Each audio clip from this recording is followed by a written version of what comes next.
we've had certain elder athletes that have struggled to walk. And as you said, when they step on the platform for the first time and they start lifting their weights, we have a famous athlete in South Africa, Dan Oppenheim, and he's becoming Master 5 now.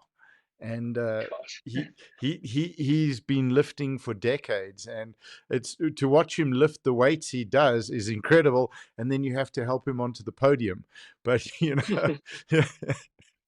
it's because his body's like, what the heck? It's the most wonderful sport.